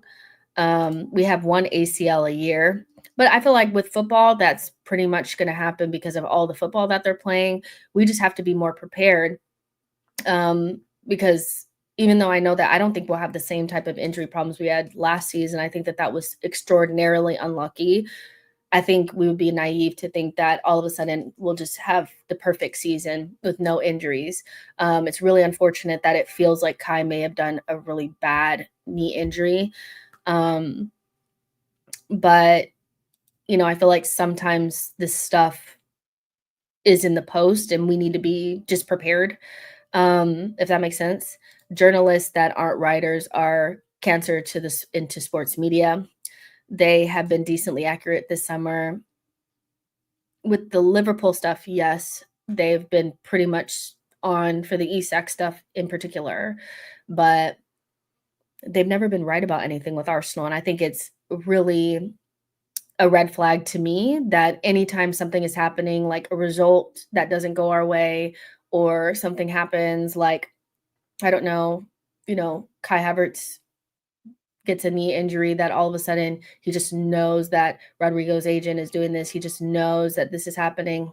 And I just feel like he has the in with some journalists and they give him the exclusive headline early. And that's where he gets some of that stuff from. But once then he starts to devolve into fan fiction, and that's where he starts to get things wrong. Because once you start do the first headline, then you have to keep following the story, and the story usually ends up being wrong after that. He's probably been right about like 20%, as opposed to a 0% a couple of years ago. Grizz Khan from Big Six said it's a group of people he knows. They do a ton of research, but wasn't sure about context, basically what Jess is saying. is not. Yeah, I don't know. Um, but, you know, maybe he'll get something right, but, like Wayne was saying, his story about Semenyo, that came, like, right after we had that really poor attacking performance, against United, and so it just comes out a little bit too, like, it's a little too on the nose. It's a little too like, okay, I know you like Arsenal fans are gonna be like upset about the performance of a specific attacker. So I'm going to say that Arsenal are interested in this person. Oh, and by the way, they played well this weekend as well. So it just feels a little like they're doing stuff on purpose. And it's less like it's coming naturally. But he did get some things right. I just don't know if he has sources. They have sources. And some of it reads like fan fiction. It really does. Like it just doesn't sound believable at all. Semenyo would be impossible to buy now. Exactly. We need powerful runners. Mikel Merino will cover for Havertz. The new attack will be a left winger. Malik Fofana is an upgrade. That would be my perfect scenario, but you know, we'll see. Let's see. Well, I'm hopeful that Rodrigo's agent is traveling to meet Arsenal and Liverpool. We need to bring in Rodrigo in at all costs. I mean, if we could finesse it, that'd be great. I would imagine that with a good conversation with someone, you know, he could probably be convinced to leave at this stage because I do think that, you know, watching Real Madrid and seeing the substitution patterns and seeing how little game time he's getting, I would say that they're either trying to push him out for a sale or they are prepping for a sale or for him to at least go. So maybe we could convince him. I just don't know if Arsenal have the cojones for it to go in there and to negotiate some sort of deal for Rodrigo. I just don't think they're prepared for it because if they were, why wouldn't they have done it earlier? The initial discussion is taking place between Andrea Berta and Mikel Arteta about possible new signings in light of Havertz's injury. I mean, less talky, more bitty. Less talky, more bitty. Let's go. ESR was a sick note. By the way, ESR. Never mind. First, it was we were waiting for the Club World Cup to end. Then it was wait for the combo with Xabi. Weeks later, he's still getting benched. And what are we doing? Yeah, I just think, you know, if we were going to do it, we would have done it already. We would have prioritized Rodrigo if we wanted him and we really wanted to get him. We would have prioritized him. That's the type of signing that you prioritize. It's not something you do at the end of the window and you offer a loan with an option. Like, because you all well, let me not speak on little Emil. But yeah, Rodrigo, I think you would have prioritized it by now, but yeah. He's ball carrying, not a through ball chance creator. I don't know what we're talking about anymore, but ESR,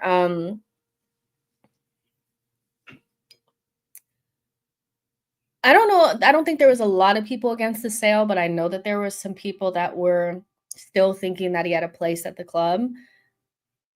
I still think that the sale was a season too late, but it was definitely a sale that needed to happen. I remember first couple games, he scored a couple goals and people were doing up, should have kept him, I told you.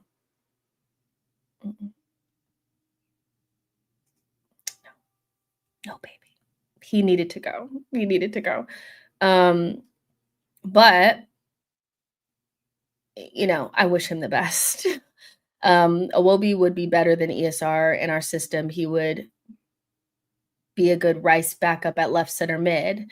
The problem is fans lap up all the news. They do lap up all the news, but you know, I kind of understand it to a certain extent because we're always feel like we're lacking something, and the window all kind of it feels incomplete so often that I can understand why there's like a desperation for something to be right and something to happen. But I just think that it kind of is a little bit obvious things that could happen and kind of won't happen. Like any sort of news about Semenyo seems incredibly unlikely because he signed a new deal. And I think Ben Jacobs even said, like, after Indy Kayla tried to say that we want him, that he's not leaving Bournemouth, you know? So I think it is kind of obvious to see what will happen and what won't happen, what could happen and what couldn't happen. But I understand why Arsenal fans do believe everything or want to believe everything because it never feels like we do quite enough, you know? So I can understand that. Semenyo's not going anywhere. He just signed a new contract. Lakanga redemption arc coming. Every time you guys mention him, I'm like, he's still here. I feel we only signed Madueke because of his age, because his end product stats is worse than Martinelli. He scored 8 league goals last season, and that involved a hat trick against Wolves. I still don't know why we signed Madueke, really. Not as like it's still very confusing signing. I think actually Havertz was less confusing. Because I kind of understood, even though I didn't agree with it and I thought it sounded ridiculous, I kind of understood that in some way, shape, or form, maybe he could have played left center mid because he played the 10 role and he was versatile and the off the ball. I kind of understood that. I don't really understand Madueke at all. I don't get it. ESR would be a great replacement for Eze at Palace. Fits the system perfect. Potentially, but I also feel like Glasner is a coach that requires off the ball stuff. You know, Eze, if you actually watch him play for Palace, as much as people act like he can't do the off the ball stuff, Glasner doesn't have a system where the attackers don't do defensive work. So ESR to me wouldn't be a fit in that way. I actually think El Canus is a better fit because when you watch El Canus at Leicester, not only do they have to defend a lot because they weren't a very good side, but he did do a lot of defensive work, winning the ball back, you know, being responsible. So I actually think El Canus makes a lot more sense for them. Did y'all see Athletic article about Arteta and Under Armour? The Noni signing fits in with Mikel being a youth whisperer. No, I didn't want to hear about Arteta and Under Armour. Yeah. So yeah, El Canus was a left 10. He actually did play on the left. And that's why they're looking at him. Like literally Crystal Palace are looking at El Canus. So do you think Glasner doesn't know what he's doing or what? Like he did play on the left-hand side of Leicester's midfield. And he's more defensively solid than ESR. So yeah, I'm opposite on this. I hate the Noni signing, even though I understand it. The Kai signing confused me at the time. I spent a full afternoon trying to figure it out. In our league, trophy drought old enough to vote? Is our league trophy drought old enough to vote? No. But it is long. It's too long for a top team, that's for sure. Douglas Luiz is still a great fit for our midfield. He was the Granit Xhaka replacement that got away. Well, he's at Nottingham Forest now. Nottingham Forest at home is actually going to be a really hard game. I'm actually a little concerned about that game. They will have brought in new signings as well, because I think at the time, I mean, they completely just washed Brentford away, and they looked really fit and very, very good. Especially Morgan Gibbs-White, Ndai, I think his name is Ndai, and Elliot Anderson, and they're adding McAtee, Douglas Luiz, Omari Hutchinson, and another one. So that's going to be a hard game. I actually think in terms of, you know, I think there's some mid-table teams that took points off of the big teams that have dropped down. Like Brighton, maybe Brentford, but the teams that are starting to become that tough middle are Nottingham Forest, who are probably they're going to be really, really good this season, and actually Crystal Palace are really good. Crystal Palace under Glasner is not an easy team to beat anymore. They are resolute defensively, and they have a lot of talent in that side. They'll obviously have to replace Eze properly. But if they do that and they don't lose anyone else, I do think Crystal Palace are gonna be a good side. Like, I think they could be a top 8 side. I think they're really, really good, especially because they're one of the best defenses in the league. So, yeah, those are probably gonna be, like, replace the Brentford and the Brighton, and Nottingham Forest. Their owner, he got a lot of shit for what he did with Morgan Gibbs-White, but I think he was right. I don't know how he did it, and I don't know what kind of threatening he had to do, but he's an owner that really gives a shit, and you can tell. And they're not. I remember there was a time where Forest, they were trying to get players like Fofana. I think he ended up at AC Milan. They tried to get Bakayoko, and they were getting rejected. But it showed, even without Europe and kind of being like this team that was, coming up, that they felt like they could compete. Now they're able to get good players that would have rejected them a couple years ago. And they have a good coach and a good owner. And those two things together are kind of dangerous, so Forest worry me quite a bit, because I think at home we're going to see they look fitter than us right now, and we need to get our fitness up, and they look more in sync with each other. Their attack look like they've been playing with each other for years. They have a dangerous striker as well. They're going to be tough to beat. Marianakis is a GTA character. He's more ambitious than KSE. Forest owner is a gangsta. I remember when he gave Arteta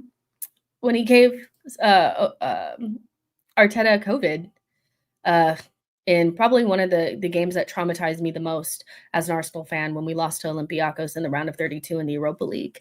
But he's a very ambitious owner, and he really cares.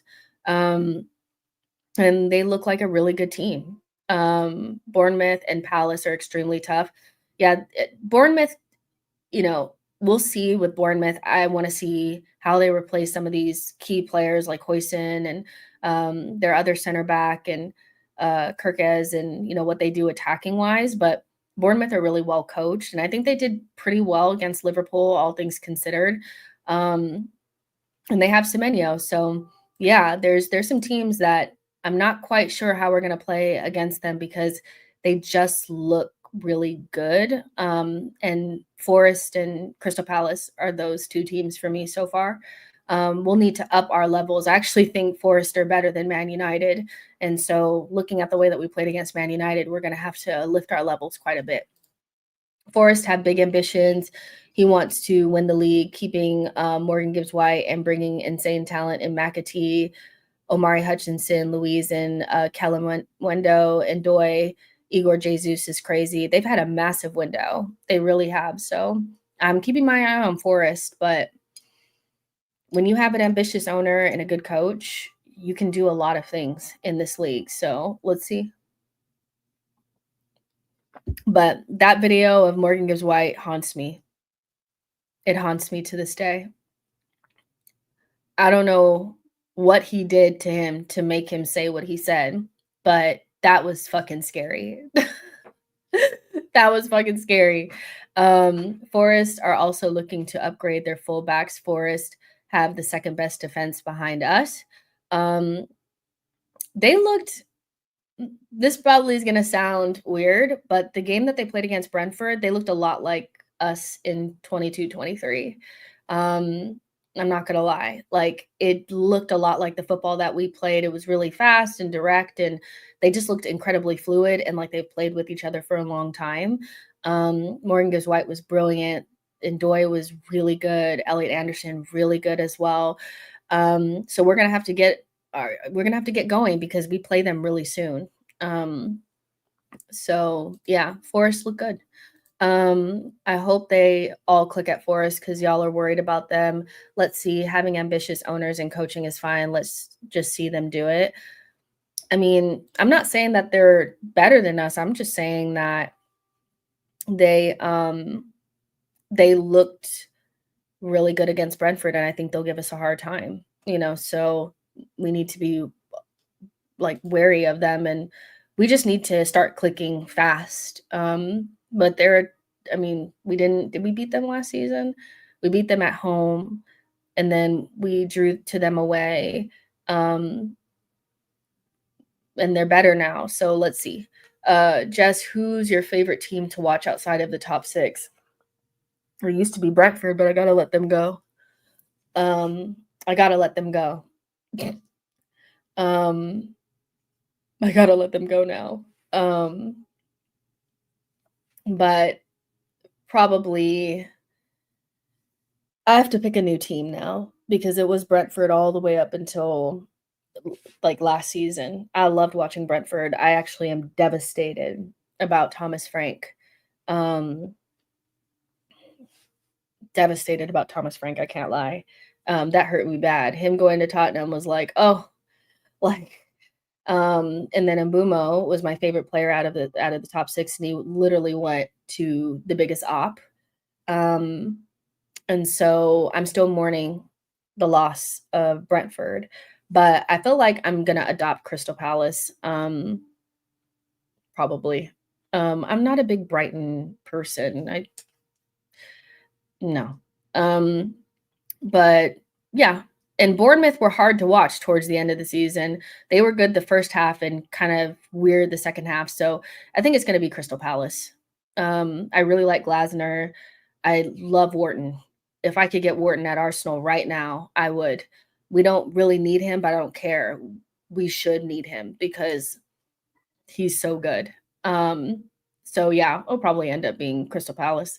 Areola, Bournemouth, Brighton, Matoma is a baller. Palace play fantastic football. Adam Wharton and Elliot Anderson stocks to the moon and back. Nah, Brighton manager is a prick. I think that's the thing. It's Brighton have always kind of they irritate me a little bit because they seem to always have they're like, I don't know. Something about them. Maybe it's because they wear blue. I do not, I know Crystal Palace wear blue and red, but it's something about them, and they got a little arrogant, and it was like, oh, we beat every time we play Arsenal, we beat them, and the way that they acted about Caicedo. Yeah, it's something about them. Their new manager is an asshole. He was really gloaty after they got the point at the Emirates last season. No, there's nothing redeemable about them. But Glasner, you can get behind. You can get behind Glasner. Wharton has already gone up a level this year. He would be a priority signing for me. Maybe we should do a manager swap with Forrest. You guys would hate Nuno. I hate Brighton from the Mope days. Yeah, it's something about them. I can't get behind them. I just can't. Palace for me played the best football last year. Brighton manager's a prick. Yeah, I read that one. So yeah, probably have to adopt Crystal Palace now that Brentford are dead, essentially. But Glasner I can get behind. London club, usually only will back another London club, oddly enough. And I like teams with a good, solid coach. I like it, and Glasner, he's got it, he's got it. How do you think we'll fare in the Champions League? Probably better than the Prem. I still have questions around whether or not we can break down the blocks in the Premier League. We struggled in preseason. But in the Champions League, we tend to look better because nobody sits back. So I think we'll do okay in the Champions League. There's so many Prem teams in the Champions League this season. Instead of there being 3, there's like 6 or some nonsense like that. It's, Newcastle, Chelsea, Man City, Arsenal, and Liverpool, plus Tottenham. The likelihood of us having to play one of our rivals is incredibly high the further along we get. And so that will cause us problems. So I don't know. I think we'll do well enough, but I think we'll do better in the Champions League than we do in the Prem. If we play more expansive football and Gyökeres kicks on, we can still win the league and Champions League. Arteta is going to have to make a massive tactical shift, which I think he's trying to do, to be fair to him. I think he's tried to.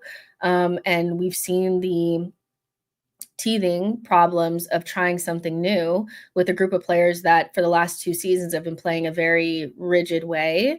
So yeah, I think we'll see how much against Leeds. If we don't see an improvement on the way that we're trying to play, I think we'll be a little disappointed. But I can understand first game of the season, you just know you need to get those 3 points. You're playing up against a bogey team in a bogey kind of stadium. And so it was rough to watch, but I'm expecting to see improvements from here. So let's see how we go.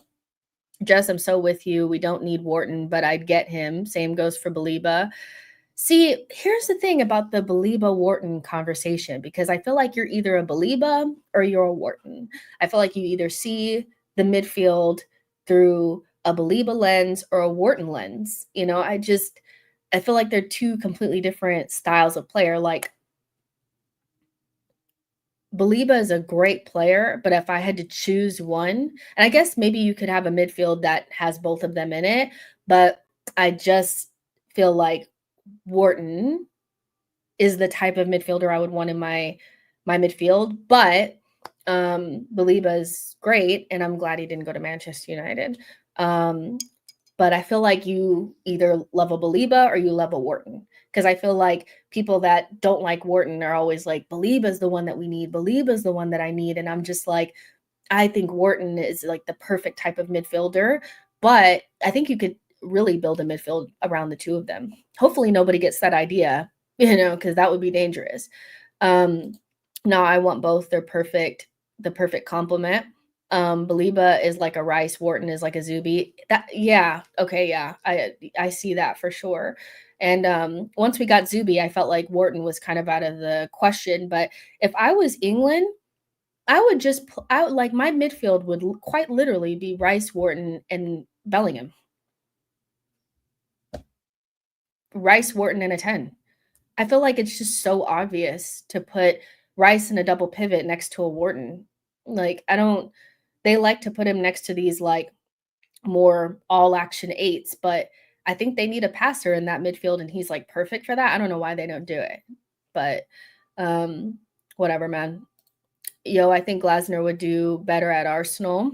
Champions League is very draw dependent. It is very draw dependent for sure. Not Palmer in the 10 for me. Maybe even Palmer, just a 10 plus Wharton and Declan Rice in a double pivot. I just think it would work. Just like Zuby and Rice is going to work in that double pivot, but hey. Nah, they're both DMs. They just have different styles. Baliba's toolkit has expanded massively. I think a lot of y'all don't watch Baliba. I do watch Baliba, and I do understand his skill set. I just think when you look at a midfielder, sometimes you want a more bombastic midfielder, and sometimes you want more of a metronome. You want somebody that's more of a passer, a more cerebral player, and sometimes you want more of a physical player. When I watch Brighton play against didn't they draw Nuno?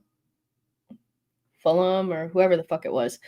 Baliba, he is not somebody that I think is going to pick out the perfect pass, but he doesn't need to because he can just barrel down the pitch with the ball. And it's just two different ways. It's just two different ways of getting the ball up the pitch. But I've always been partial to a passer. So that's the only reason why I feel like it looks better on my eye. But some people, when they see a DM, especially in the Prem, prefer a more bombastic player. And that's not to say that Baliba is just physical attributes, but I think those attributes actually make him special. His ability to carry the ball, his ability to intercept and win the ball off of anybody. And if he could just maybe refine the final action, he could be even more disgusting. But both of those players are amazing. Although the club are still assessing, the early prognosis is that Kai Havertz has not suffered an ACL. Thank God. Thank God. An ACL would be horrendous. I hope it's just something that keeps him out for me like 4 months max. Like, that would be devastating for him. He literally just came back, man. Um, crisis averted, man. So yeah. Tashego says, facts, Jess. Facts. The problem with English FA think they're glorified English country club with a bunch of favoritism and lack of merit. Kai will be out until Christmas. I would take either player. I would like to see a younger DM come in to begin learning under Zubi and Rice. It just depends on what kind you would prefer. Because I still think Wharton needs a lot of work on what he does off the ball. He's still somebody that I feel like would need somebody kind of holding his hand in the sixth position if that's where he was playing, because his positioning is not that great. So they still have lots of things to work on. I think maybe Baliba is a little bit further ahead in his progression, because Wharton missed like an entire season and Baliba played like a lot more for Brighton. But both of those players are fantastic and will end up at big six clubs in the near future. Check out Lamine Kamara from Monaco, Jess. I will, for sure. I've heard really good things about him. We need a winger. Leao would be ideal. I can see Sancho alone, Jess, lack of ambition in the ownership. Hell no. We are not picking him up. Although I would not be mad seeing Sweetie, at the games at the Emirates, but that's neither here nor there. I do not want Jadon Sancho at this club. He just does not. I don't think we would. Would we? Younger players like Wharton can't thrive under Arteta. He doesn't empower players. He makes them doubt and fear if they're doing the right things. Young players can't thrive. I just think, I don't know. I don't know if I want to say that for sure, or I definitely agree with that. I feel lukewarm on that. But I do think that we do have space for a young DM to come in. I think, Norgard is a stopgap, but, by the time we replace him, both Zubi and Declan will be in their prime, 27, 28. So we'll need to bring in someone. And they'll probably need to be younger. So if Arteta's still here, then, he'll need to bring in someone. And Enciso type would fit, but I don't see us signing any more attackers. All of our young players have gotten better. White has gone up levels under Arteta. He was transformed. I also said, are we going to pretend like Gabriel has not become a world-class defender under Mikel? I mean, where maybe he hasn't been so great with some of our attackers, maybe. I think, Gabriel came in at 22. So he was a young player under Mikel. And he, maybe you could say that he was already going to be that. But if it was any other manager that you like better, you would give him credit for Gabriel, would you not? So yeah, I don't know if I feel very lukewarm on that statement about young players cannot thrive under Mikel, because at one point our whole entire team was young. I just think now we're in a position where maybe we can't carry as many young players because the job is to win things. So maybe it's just a little bit less likely that we'll see young players come in and play such a big role, because we're not fighting for top 6, top 8 anymore. We're literally fighting for the title. But I mean, Gabriel was 22 when he came. You know how Gabriel was when he first came in. So yeah. I've always said that we need 2 strikers. This would allow Arteta to switch between 4-3-3, 4-3-1-2, and 4-4-2, making us more unpredictable. Havertz injury shouldn't come as a surprise. I mean, I thought we would definitely get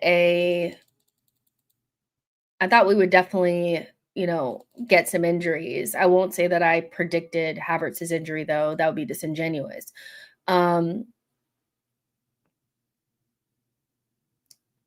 But, this whole 2 striker system, I do not agree that we should get another striker right now.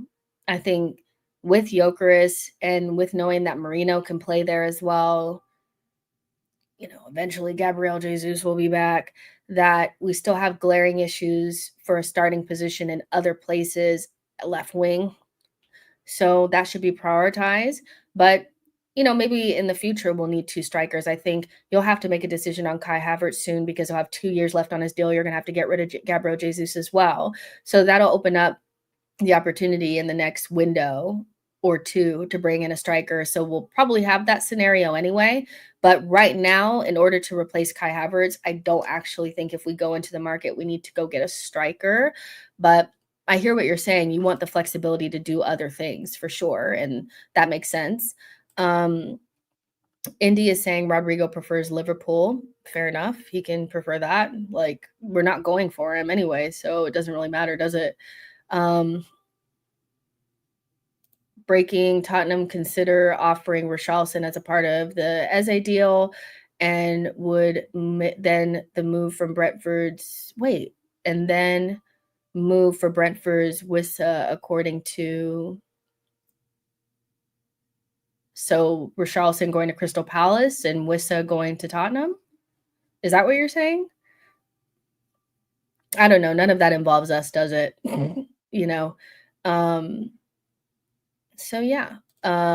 What do you think of Mariona, Player of the Year? So happy for her. She deserves it. She's amazing. The difference a world-class player can make in your team is undeniable. And the only reason why we're able to win certain things, the women team is able to win certain things, is because of that.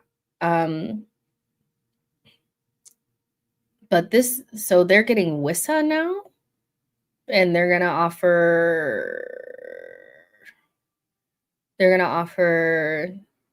Richarlison the other way. To who? To Crystal Palace? I don't understand. I don't get it. But if they get Wissa and they get Eze, that's a really good window for them. They're having a really good window. There's just no denying it. Getting Eze and Kudus alone is a good window. But I'm also seeing something about, the usual Arsenal are really happy with their squad and think they can win things with this squad. Arsenal is very happy with their current squad, but is determined to win silverware this season. They're just always happy with the squad that lacks something, but they feel like it's just fine. It's just whatever, man. They're always happy with the squad. Always. Spurs will not finish above us. Some of our fans just say stupid things. How is Spurs going from 17th to 80 plus points? Be real. Mariona was a free transfer. That might be the real reason she's on the team.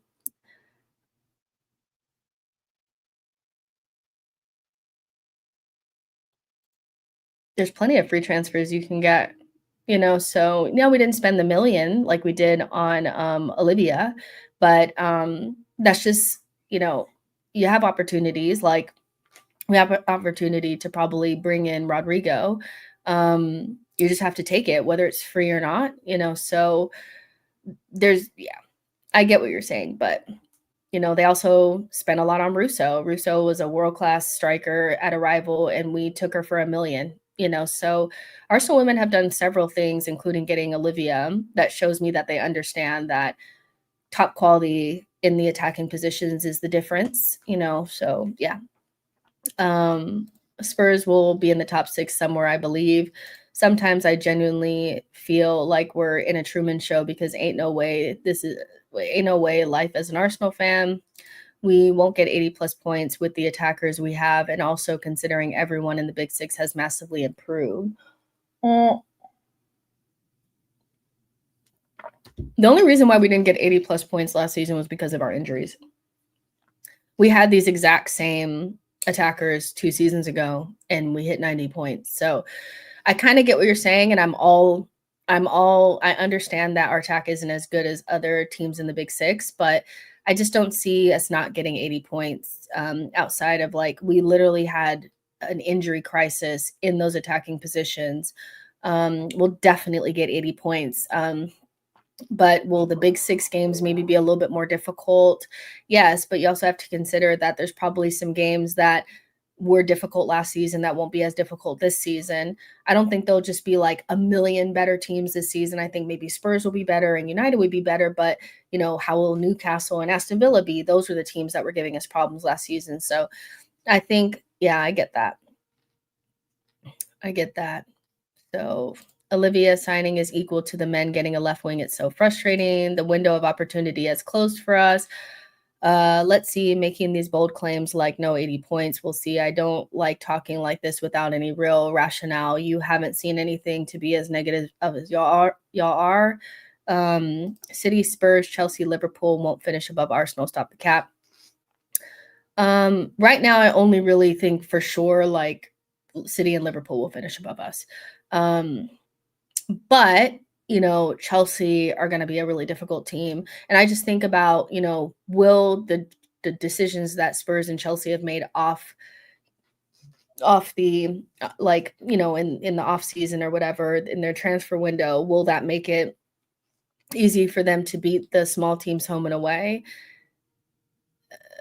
Yeah, I think so. For the most part. How will they do against the better teams? We'll see. Our biggest problem is, are we going to be able to beat the small teams home and away? And I don't know if we've done enough to make sure that that's like a formality. We are literally one quality attacker away from 90 plus points. Let's hope we make a move for the transfer market before the window closes. Thank you, Keenan, for that comment. We're going to go ahead and get out of here on that because I feel like that's the best way to go out. We just need one attacker. Make a move before the transfer window closes. Make sure you guys like this video and subscribe to the channel on the way out. I had fun. I mean, outside of you guys letting me walk around with no booger or with a booger in my nose, and then make you go to the bathroom because you guys made me think it was still there, I had a great time. So yeah, I hope you guys had a good time as well. Like and subscribe, and I'll see you guys tomorrow. Bye, guys.